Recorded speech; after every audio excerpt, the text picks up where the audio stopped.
Today, Japan is known as one of the strictest countries in the world regarding drugs. But just 80 years ago, a completely different reality existed. In every local pharmacy, syringes and glass ampules were sold openly. People injected themselves at home, at work, and on the streets as if they were taking a simple vitamin. It wasn't a crime. It was a daily routine encouraged by the government and promoted by corporations. The drug was called Philopon, methamphetamine. Why did Japan fall into a madness where 1 in every 30 people became an addict?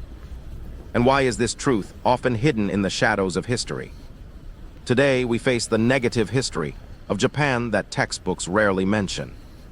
In 1941, as World War II intensified, Philopon became a strategic resource. The goal was simple: to make humans exceed their biological limits using chemicals. Wartime advertisements carried shocking slogans like "Eliminate fatigue" and "Increase efficiency."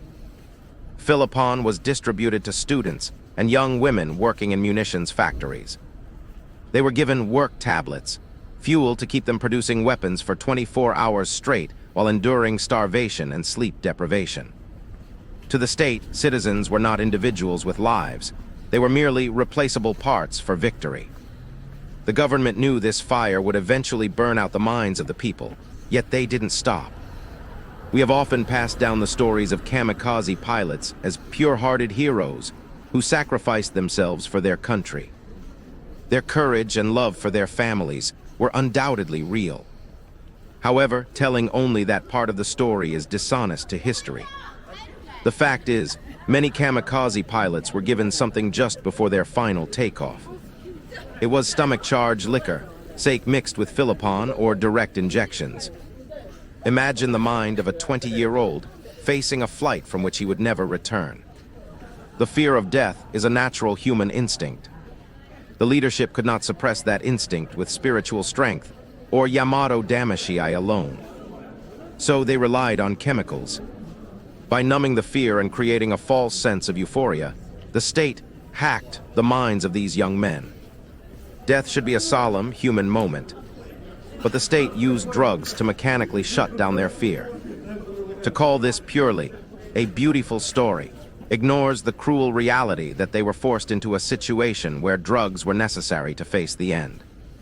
The war ended in 1945, but the nightmare was just beginning. Millions of ampules from military stockpiles flooded the black markets. Driven by profit, private pharmaceutical companies mass-produced injections, far exceeding government limits. By 1954, there were an estimated 2.85 million regular users in Japan. That was 1 in 30 people. The streets were filled with people trembling from hallucinations and paranoia. Tragically, this pandemic was fueled by returning soldiers. Young men who had learned the taste of the needle on the battlefield returned to the despair of the ruins and reached for the syringe once again. The poison planted during the war turned into a weapon that took the lives of innocent children in peaceful neighborhoods.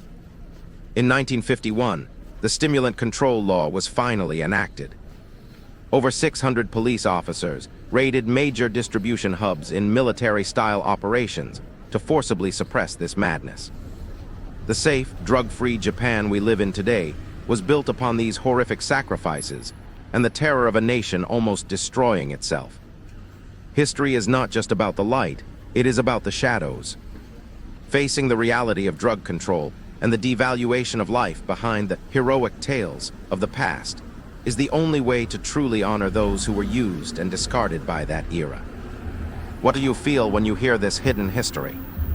When we look past the beautiful stories, what truth should we pass on to the future? Let me know your thoughts in the comments.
全然悲鳴がいいんだよ。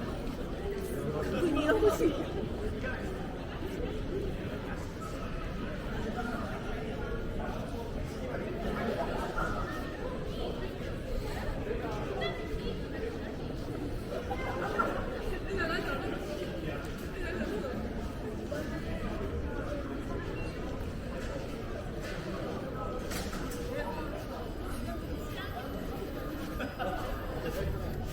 僕の店ね、けど、普通にだからおすすめのそうらしい。